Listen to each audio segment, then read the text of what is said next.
Right. Hi, everyone. Welcome to another episode of the Inside Success podcast. My name is Tan. I'm the chief editor at Inside Success and your host today. I'm glad that you guys are tuning in. Today, we're speaking with someone whose career has stretches across continents and industries, from semiconductors and telecom to media tech and enterprise software. But instead of me summarizing his amazing journey, I love for him to start us off. Before that, Mr. Mrinmoy, thank you for being here. Thank you, Ms. Tan. Thank you, Inside Success, for the invitation. I'm glad to be here. Wonderful. Could you please introduce yourself and share a little bit about how your career unfolded across these different regions and sectors, please? Sure.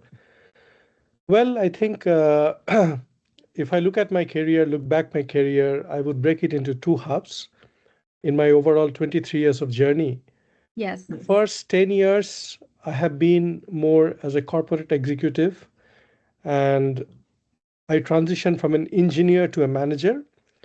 But then the last 13 years has been an entrepreneurial journey. Okay. Mm, And now, if I tell the story, it looks like a very well planned, strategic career. However, it is strategy after the facts. Okay, so it was not as planned as it looks today. I always wanted to, use technology as a voice for good and make an impact. Okay, that was my mission, mm, and I believe technology has that power. That is why I love technology. It's a great equalizer as well, yeah. if you will.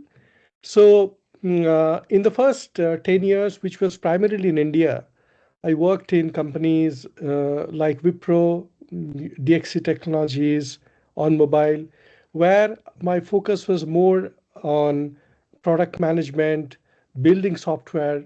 I was more as a, I was more like as a builder. I mean, that's how I Mm, looked at, myself.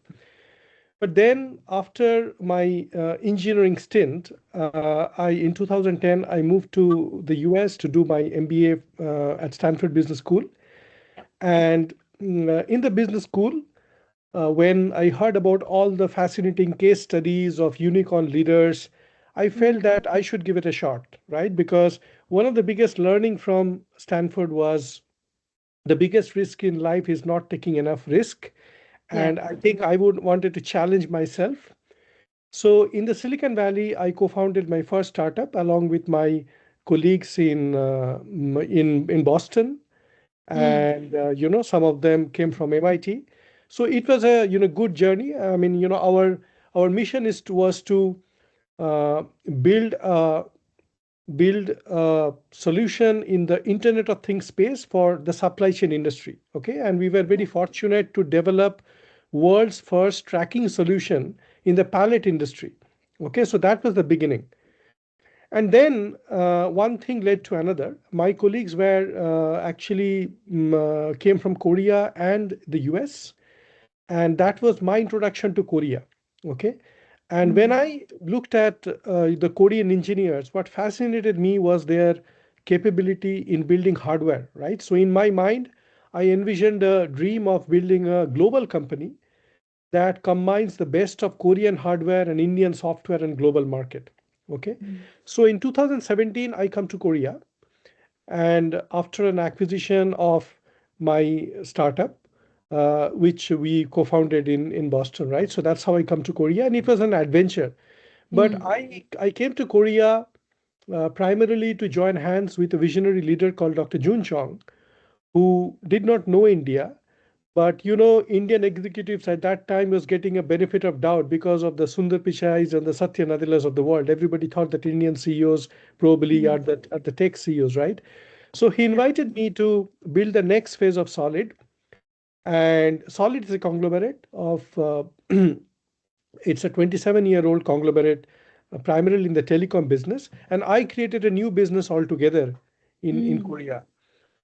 And it was started as a business unit after the acquisition, but in 2022, it spun off, and Solid Inspire was born.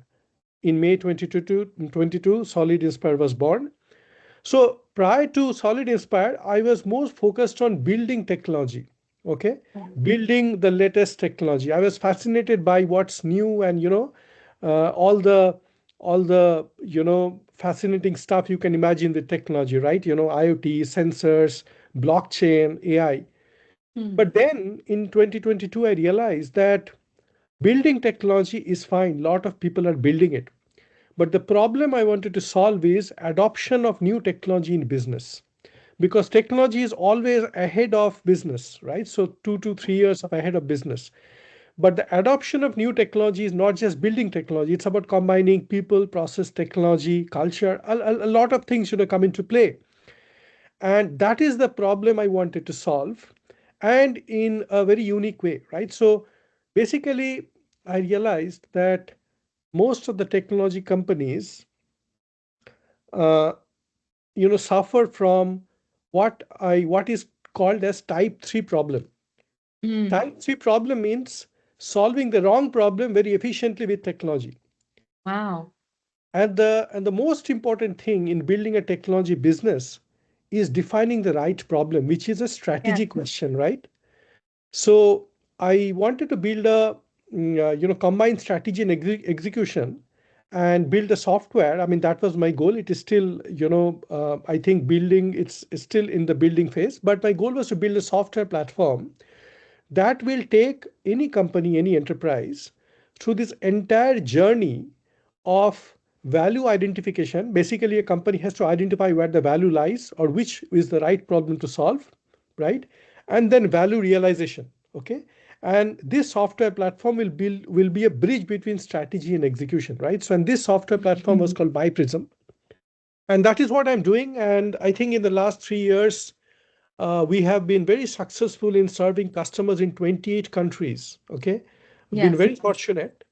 28 countries, 11 verticals, and my software, my Prism, I think it is going to change the way digital transformation works, because in digital transformation there are 70 to 90% of the digital transformation initiatives fail. Okay. So my Mm. software, the intention is to make it increase the hit rate, success rate, with the software, the frameworks, the approach that has been adopted in this my Prism. Mm. Yes, wonderful. Thank you so much for sharing the comprehensive story. It's always helpful to hear how the pieces fit together. So now that we have a sense of your path, I want to step back and look at the bigger picture behind your work. So when you think about digital transformation, especially across all these markets that you had experience in, what's the guiding philosophy or vision that anchors your approach? Okay. So as I mentioned that my first 10 years, I was more like a techie. Okay. Because I just wanted to build what I can. Okay. I was quite fascinated with, I mean, the power of technology. And the past 10 years is more about value creation through technology. My biggest, uh, understanding or realization today is customers do not care about technology. They care about business value creation, which is quantified in terms of growth in revenue, increase in Mm. profitability, increase in valuation. Okay. So that is why when I started my Prism or Solid Inspire, I stopped using the word digital transformation with my customers. Mm. Okay. So my tagline is, or my key message to my customers is, we're a growth intelligence company. Okay. We would help you to grow, and we will provide you the insights, the capabilities that is needed for your business to grow. Right. And of course, that is done by technology, but you know, your business is the hero Mm. and technology is the side actor. Okay. So that understanding is very important. So the way Solid Inspire works is, we go to the business, we partner with our business, and our goal is to create digital champions, right? As I mentioned, that 70 to 90% of the companies that attempt digital transformation fail. The Right. ones that succeed are called champions, right? So digital champions. So Solid Inspire's mission is to create digital champions. So what we say that, tell me your business aspiration. Okay. Now every company has the same aspiration of growth, profitability, and valuation. So technology is an enabler. So once we understand the strategy, once we understand their story, then we say that, okay, in order to grow, you need to invest in digital, right? And Solid Inspire will be your partner and give you return on your digital investment. That is our commitment. Okay. Mm. So imagine that we are almost like, you know, so what we do is we create a portfolio of the highest impact initiatives that should be in the roadmap of a company, right?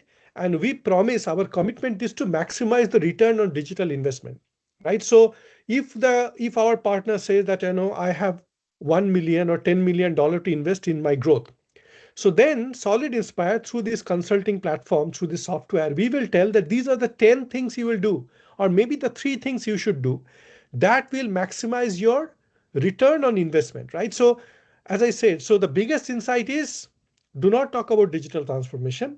Okay, digital Mm. is secondary. It is the transformation that matters.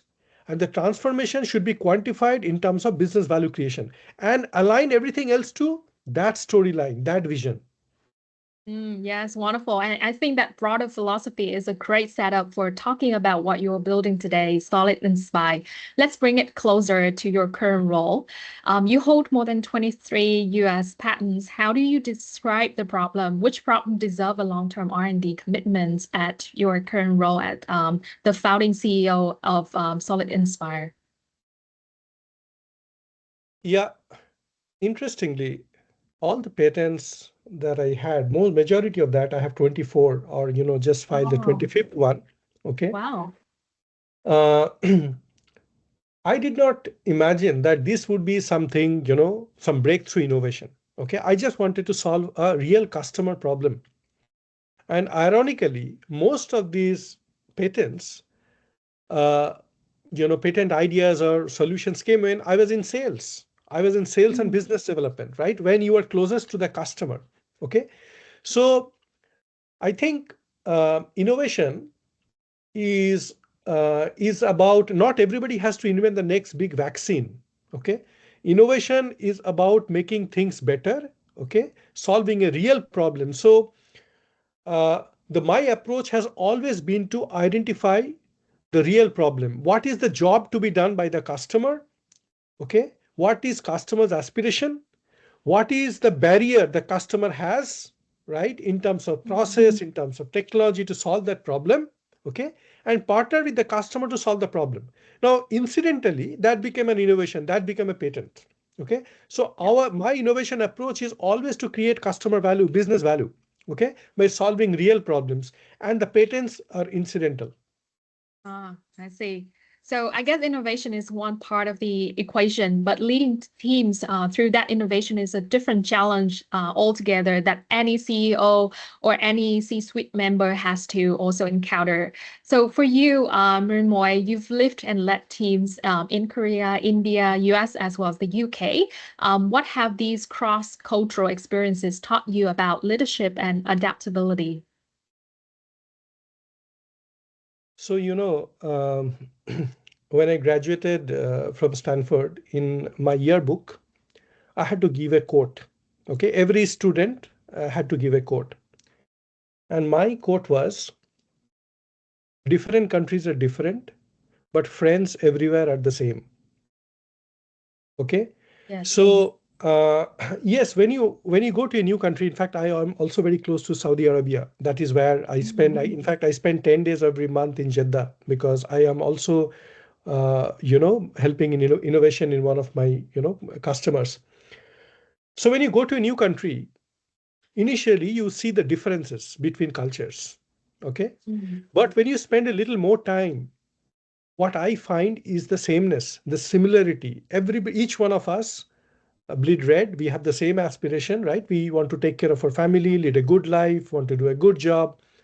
So, so first of all, that understanding that, uh, you know, in the end, we all are the same. We have similar aspiration is a very important understanding. So I do not look at my colleagues, my team members as Koreans, Indians, British, Saudi Arabians, right? They're Mm. all my colleagues. We are on a journey. We are on a mission Yeah. to accomplish something big. And all of us have some unique attributes, right? So Korea is fantastic in process, in execution. Indians are very good in innovation. I mean, what I would call as frugal innovation, that hustling. Okay, Mm. my US colleagues are fantastic in marketing. Okay, I have learned a lot of things from the British colleagues in terms of how they create policies, right? How they, how they think. Then Saudi Arabian colleagues, great in their entrepreneurial abilities. So these are all different capabilities. My Yeah. job is to just assemble together. Like I'm as if building an organization is I'm a Lego. I'm playing with building a Lego block, right? Yeah. And I'm the designer, and these are the different capabilities which I assemble together to build a beautiful toy. That's an organization. Okay, that's how I look at Mm. it. See, when it comes to leadership, I would say uh, to me, leading is loving. Okay, loving is a word that is not very used in the corporate world. It is too mushy. Mm. But I mean, to me, there cannot be a greater emotion or greater impact you can do other than love. Okay, you have to love the product. First of all, I fell in love with the vision. That is why I started the company in the first place. Okay, Right. if I don't love my customer, will I have the empathy to do the right thing for the customer? No. If I Mm. don't love my employees, okay, will I be genuinely caring for them? No. Okay. If I don't love my partners, will I really make a long lasting relationship? No. Right. So for me, loving and leading are actually both sides of the same coin. Okay. It Mm. sounds a bit, Hollywoodish or Bollywoodish, but it is something that I truly believe. Yeah. Second thing is, uh, many leaders say when they form a company that we are a family. Okay, I never ever say that. The reason is that it is very important to be authentic. Okay, Yeah. so when you form a company, to me it is more like a building a sports team. Okay, sports team that wants to win a championship. Okay, and that's the main purpose that brings us all together. And we want to play fair, we want to play, help each other, right? We want to have that energy to move ahead. Okay, now for me, leading has to be associated with a mission to get the job done, right? So that is something that I make it very clear. And this authentic behavior, okay, sets a very fair expectation that we are here for the mission and we need to achieve that together, and we have to win that, they are, winning very fairly, right? So that is Mm. the expectation. So setting that right expectation with all the team members is very important. Okay, Yeah. again, the reason I don't use the word family is because in a family you don't actually fire your team members, right? Yeah. And so if a corporate leader says that you are all my family, I do not know whether that particular sentiment can be honored in the long term, right? But rather than that, I say that we are a sports team winning, we are playing together to win for a mission. Mm. Then another thing I have realized, that that to treat everyone else in the company, I mean, I treat everyone else like the way I would like to be treated myself. Okay. In my mind, I have a lot of mentors, but I wanted to be the leader that I never had in my life. Okay. So that was my goal, like be the leader, that you never had, right? So everything that you wished a leader should have, can I bring those qualities myself? And I'm still work in progress, right? So I mean, I have not finished yet, right? So treat others like the way I would like to be treated is another thing that I have actually followed. Okay, and these basic things. And I would also say that I talked about love, but another thing I would like to highlight is humor. Okay, Yeah. I think we should take our job seriously, but not ourselves so much. So I think it is very important to actually have fun, whatever Mm. it means. Okay, have humor, because humor again is a great equalizer, and the humor makes things, even a serious situation, light, the situation light. Okay, but that does not mean that if you have humor, people will take the job not so seriously. Okay, so having that fun, having that energy, okay, having that sense of purpose, okay, and loving each other, when it needs, and then also giving the right feedback, because because in the end we have to win. Okay, so always choose what is right rather than looking good. That is another philosophy I try to follow. And finally, I would say that if you look at my LinkedIn profile or any of my articles or interview, I never call myself a leader, because that is not something that I should say. I think in the end, when I end my journey, that is when other people will say, right? So I always felt that I'm a captain of a team, sports team, that are here to win a championship.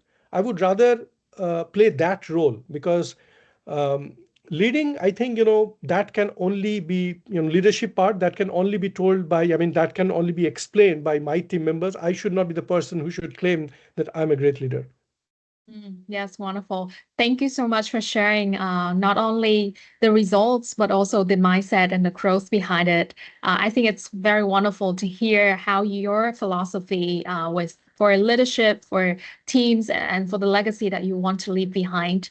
That's very wonderful. And I want to touch on a part that you also mentioned briefly about your academic foundation, because you previously mentioned that your academic experiences were formative too.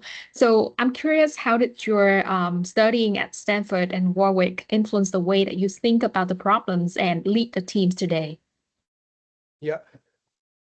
Yes. So I think this love for learning, or I would say, I've always sought truth. I think seeking truth and seeking new knowledge has been something that I've been driven from the very beginning. My mother is a school teacher, and she once mentioned that uh, a king is respected only within his kingdom, but a wise man is respected everywhere. Okay, Yeah. so that so that basically says that how knowledge is important, and that statement actually stayed with me, and even my parents, my father, my brother, sister, all of them encouraged me to actually learn more now. So I've been very, very curious, let me put it this way. Okay, and then coming from middle class family, uh, education is the only tool that you have that opens up doors. That's again a great equalizer, right? Technology is an equalizer. Education is the great equalizer, right? So I've been very fortunate to, go to some of the finest schools both in India and abroad. So I did my engineering from Jadavpur University in India, which is one of the top engineering colleges. Mhm. Then did my first MBA from Indian Institute of Mumbai, Ah, and where I learned supply chain. In fact, that was the place, the supply chain knowledge helps me to build the first startup.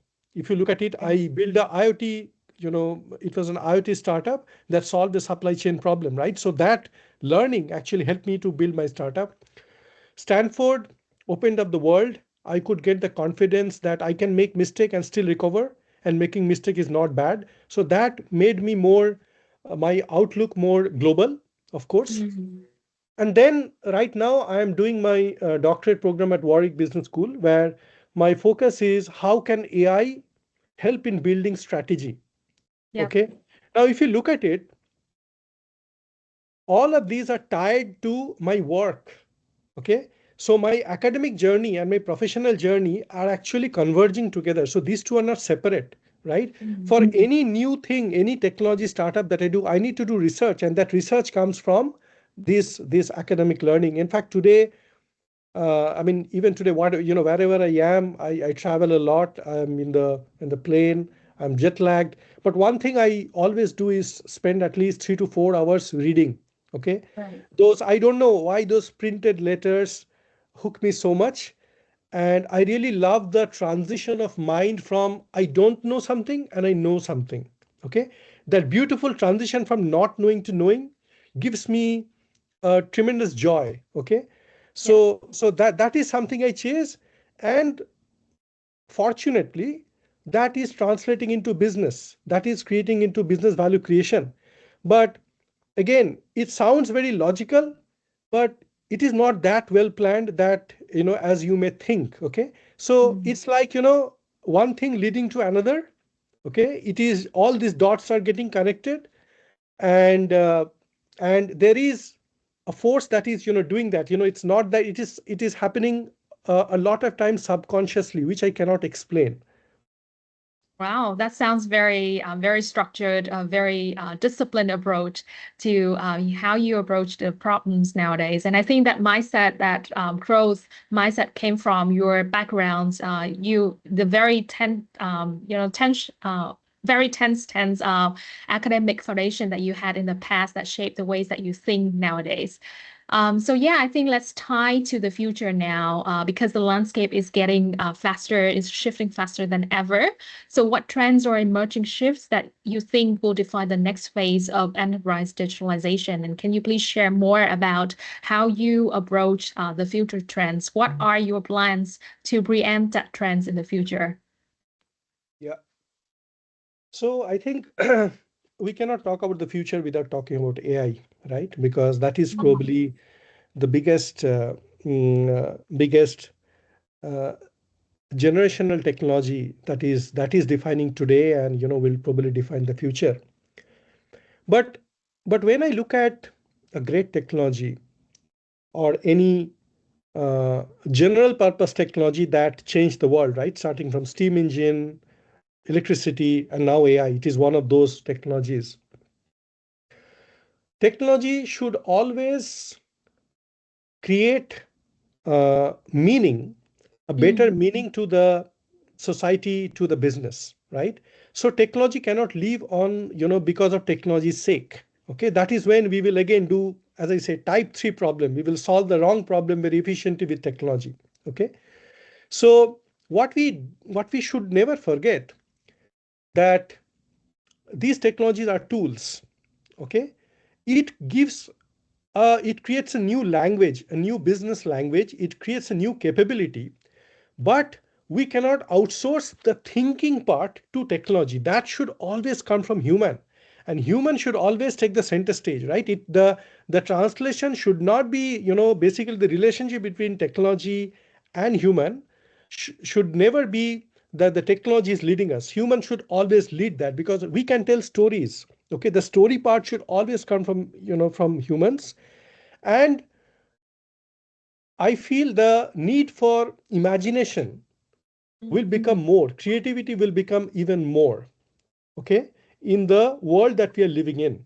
Okay, so interestingly, when it comes to AI, people who are experts in a particular subject, they can get better value out of AI compared to the novice, because the yeah. experts can lead the technology, right? So we should never forget that the creativity and imagination can never be replaced, and that is where we should actually apply more of our brain power, in order to make a difference. And second thing is that the humanity part. I mean, when I see today, I was reading yesterday that in Economist magazine, 7% of the next generation people in this world are robo-romantic. Robo-romantic. Basically, they are falling in love with robots or AI chatbots. This is the Yeah. future that we are heading towards, which is scary to me. Okay. I mean, the next generation, Gen Z, Gen Alpha, the 6, 7 generation, they are forgetting to have this eye contact, with human beings. So yes, technology is very important. I love technology, but I think we always need to understand that the bring the humanity back. I mean, that is why if you look at Solid Inspire, our mission is to build a company around three themes: smart, which is the technology; Mm, art, which is the design part; and heart, which is the humanity part. So unless we combine smart, art, and heart, we cannot build a beautiful, future, right? So I think it is very important to build a future that has the balance of all these three. Okay, so creativity, imagination, humanity, that should be the leader, and technology can be actually a great follower for all of us. yes, wonderful.